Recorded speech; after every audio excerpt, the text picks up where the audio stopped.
Welcome to G Fun Facts Online. Today, we're diving into the world of tariffs, a tool as old as trade itself. At its heart, a tariff is simple, a tax on imported goods. The goal is to make foreign products more expensive, so you're more likely to buy things made in your own country. But this simple tool has a complex and often dramatic history. It's a true double-edged sword, capable of shielding new industries one day and sparking a global economic crisis the next. We'll trace the story of modern tariffs, from their intellectual beginnings to the trade wars of the 21st century. The idea that governments should protect their own industries is centuries old. The core argument, known as the infant industry argument, was championed by figures like America's first Treasury Secretary, Alexander Hamilton, and German economist Friedrich List. They argued that new, developing industries are like infants.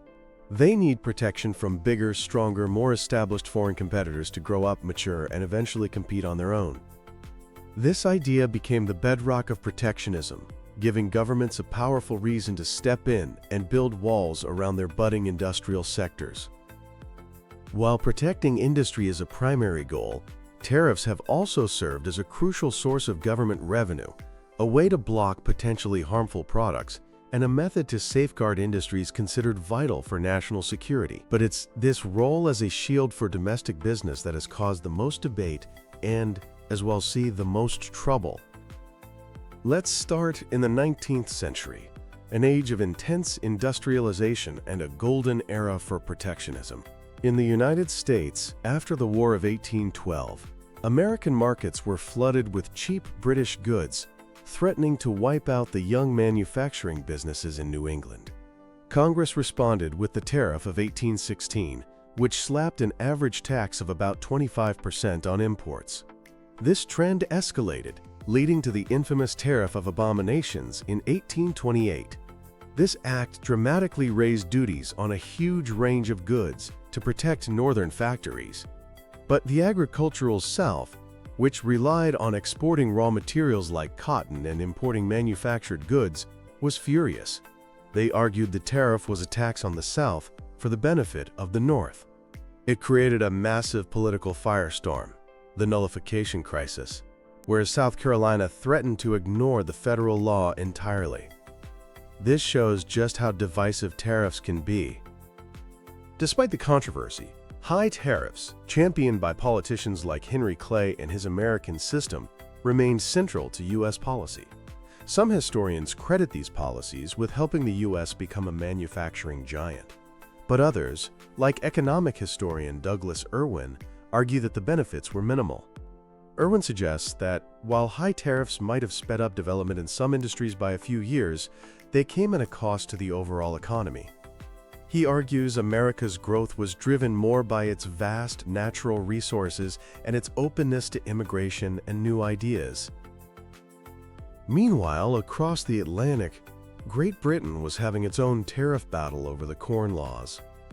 Introduced in 1815, these laws put high tariffs on imported grain to protect wealthy British landowners. This kept the price of bread, a staple for the working class, artificially high. It was a classic case of protectionism helping a small elite at the expense of everyone else. Factory owners hated the Corn Laws because they had to pay higher wages so their workers could afford to eat. A powerful political movement, the Anti-Corn Law League, campaigned for their repeal. The devastating Irish potato famine in 1845 added moral urgency to the cause, and in 1846, Prime Minister Sir Robert Peel successfully repealed the laws. This was a turning point, marking Britain's historic shift towards a policy of free trade. The most cautionary tale about tariffs, however, comes from the Great Depression. In June 1930, with the world already sinking into economic crisis, the U.S. passed the Smoot-Hawley Tariff Act. It raised import taxes on over 20,000 goods to the highest levels in American history. The original goal was to help struggling American farmers, but it quickly became a free-for-all, with every industry lobbying for its own protection. Over 1,000 economists signed a petition begging President Herbert Hoover to veto the bill, but he signed it anyway. The fallout was immediate and catastrophic. The stock market, already wounded from the 1929 crash, plunged. Foreign governments, furious at the US, fought back. Canada, America's biggest trading partner, retaliated with its own tariffs. A wave of beggar-thy-neighbor protectionism swept the globe. International trade collapsed. Between 1929 and 1934, global trade fell by an astonishing 66%. American exports were destroyed. Industries that relied on selling abroad, like agriculture and auto manufacturing, were devastated, leading to mass bankruptcies and unemployment. While not the only cause of the Great Depression, economists agree that the Smoot-Hawley tariff made a terrible situation catastrophically worse. It's the ultimate historical lesson on the dangers of a global trade war. The devastation of the Depression and World War II led to a major rethinking. The architects of the post-war world, led by the US and Britain, were determined to avoid the protectionist mistakes of the past. They believed that cooperation and free trade were the keys to lasting peace and prosperity. This led to the creation of the International Monetary Fund and the World Bank. The plan was to also create a powerful international trade organization, or ITO, but the US Congress never approved it. Into this void stepped a provisional agreement signed by 23 countries in 1947, the General Agreement on Tariffs and Trade, or GATT.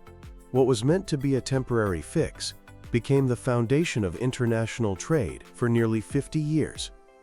GATT's mission was simple: the substantial reduction of tariffs and other trade barriers on a reciprocal basis. It worked through a series of multilateral negotiations called rounds. In these rounds, countries would get together and agree to cut tariffs simultaneously.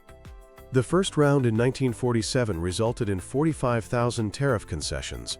Over the next few decades, subsequent rounds continued to slash tariffs. Average tariff levels for the major participating countries fell from around 22% in 1947 to just 5% after the Uruguay round concluded in the 1990s. Rounds like the Kennedy round in the 60s and the Tokyo round in the 70s were massive successes, liberalizing hundreds of billions of dollars in trade. This sustained effort to open markets is widely credited with fueling the unprecedented global economic growth of the post-war era.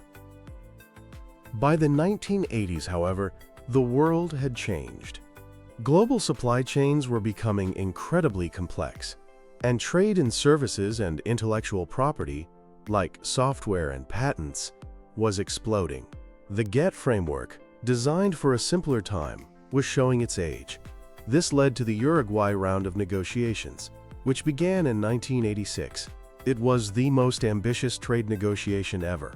After 7 long years, it concluded in 1994 with a landmark achievement: the creation of the World Trade Organization, or WTO. The WTO, which launched on January 1, 1995, was a major upgrade. It expanded global trade rules to officially cover services and intellectual property. Crucially, it also established a much stronger and more formal system for settling trade disputes, giving countries a real forum to resolve their conflicts. The creation of the WTO was the high watermark for the post-war consensus in favor of free trade. However, the WTO has faced its own struggles. Developing countries have often argued the system is biased towards rich nations, and the most recent negotiating round, the Doha Development Round, has been stalled for years, highlighting the difficulty of getting nearly 200 countries to agree on anything. In recent years, the pendulum has begun to swing back towards protectionism. A rise in economic nationalism and anxiety about job losses from globalization has created a more hostile global trade environment. The most dramatic example of this shift is the trade war between the world's 2 largest economies, the United States and China. Beginning in 2018, the Trump administration imposed tariffs on hundreds of billions of dollars of Chinese goods, citing unfair trade practices and intellectual property theft. China immediately hit back with its own tariffs on American products, taking special aim at U.S. agriculture. The trade war disrupted global supply chains and hurt both economies. In the U.S., consumers and businesses faced higher prices. Industries like manufacturing and technology were hit hard, and American farmers saw their exports to China plummet. While the tariffs may have helped a few specific domestic industries in the short term, most economists agree the overall impact was negative, reducing real income and slowing growth. The conflict created massive uncertainty and raised the specter of a decoupling of the two economies, with unpredictable consequences for the entire world. A Phase 1 deal was signed in 2020, but many tariffs remain in place, and the underlying tensions have not gone away. This isn't the only example. We've seen tariff disputes between the US and the European Union over steel, aluminum, and digital services. And there's the long-standing chicken tax in the US, a 25% tariff on imported light trucks that dates all the way back to 1964. It was retaliation for European tariffs on American chicken, and it has remained in place for over half a century, significantly shaping the American auto market by shielding domestic truck makers from foreign competition. The history of tariffs reveals an enduring dilemma. It's a constant battle between the desire to protect national industries and the clear benefits of global economic integration. The infant industry argument can be twisted to justify permanent protection that kills competition. The protectionism of the 19th century fueled regional conflict, and Smoot-Hawley showed us how quickly a trade spat can spiral into a global catastrophe. The era of liberalization under GATT and the WTO brought incredible prosperity, but its benefits were not shared equally, leading to the backlash we see today. The double-edged sword of tariffs is as sharp as ever. One edge offers the politically tempting promise of protecting local jobs. The other edge brings the risk of higher prices, retaliation, and a global economic slowdown. As we face the challenges of the 21st century, the lessons from this history are critical. The path forward is not a blind return to protectionism or a dogmatic adherence to pure free trade. It requires a nuanced, pragmatic approach, one that recognizes the legitimate anxieties about globalization while working to preserve the open, rules-based system that has generated so much wealth. The challenge for policymakers is to wield this powerful tool with wisdom and restraint, using it not as a weapon, but as a way to build a more prosperous and equitable world. Thanks for tuning in to G Fun Facts Online.